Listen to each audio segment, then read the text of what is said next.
Hello friends, good morning. বন্ধুরা, আজকেও চলে এলাম মূলা খেতে, আর কিছু মূলা তুলবো আজকেও। তো বন্ধুরা, আমার ভিডিও করার পেছনে একটা উদ্দেশ্য হলো, আমার যেমন অবসর জীবনটা কেটে যায়, মানে একঘেয়েমিটা দূর হয়ে যায়, তেমনি আবার আমি দেখাতে চাই যে একদম জৈবতে কীভাবে চাষবাস করা যায়। তো অনেকে তো ভাবে রাসায়নিক সার না দিয়ে কোনো সবজি হয় না, কিন্তু দেখো বন্ধুরা, আমি একদম জৈবতে কি বলে, আমি একদম বিনে পয়সায় বলতে পারো শাকসবজি চাষ করি, আর ভালোই তো হচ্ছে, তেমন কোনো খারাপ হচ্ছে না। বাজারে বিক্রি করা যাক আর না যাক, বাড়ির খাবারটা কিন্তু হয়ে যায়। আর দেখো আমি কত ফ্রেশ খাবারটা পাচ্ছি, অর্গানিক খাবার। এই খাবারে কোনো বিষ টিষ কিছুই নেই।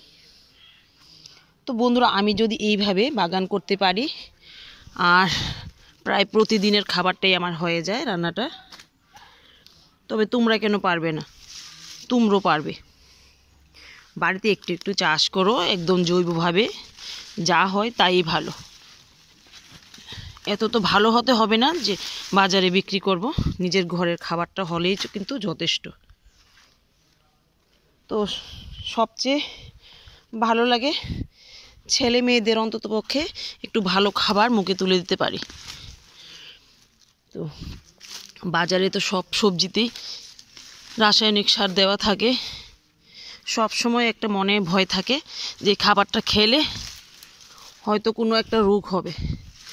বাড়িতে যদি আমরা এইভাবে সবজি চাষ করি, আমরা কিন্তু সেই ভয়টা দূর করতে পারি যে আমি ফ্রেশ খাবার খাচ্ছি, আর এই খাবার থেকে কোনো অসুবিধেই হবে না আমাদের।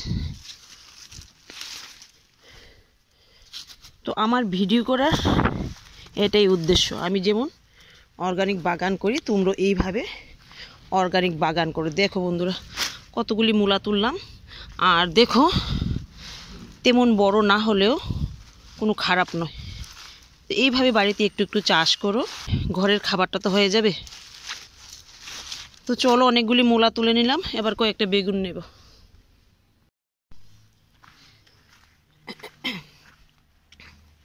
তো বন্ধুরা, বেগুন গাছগুলি একটু একটু করে বড় হচ্ছে, দেখা যাক এই গাছগুলি থেকে কতগুলি বেগুন পাই। আর পুরনো তো 2টা গাছ আছে, এগুলি থেকে কিছু কিছু পেয়ে যাচ্ছি। দেখো, আজকে ওই গাছটা থেকে 2টা বেগুন নেব, আর আরেকটা গাছে দেখি কয়টা পাই। তো দেখো বন্ধুরা, এই গাছটাতেও কয়েকটা বেগুন আছে, আজকে এই কয়টা বেগুনও তুলে নেব। দেখো, একদম জৈবভাবে। আর এই বেগুনগুলি ফলাতেই কৃষকরা প্রচুর পরিমাণ রাসায়নিক সার দেয়। তো এখানেও 2টা আছে, এগুলি একটু বড় হলে নেব।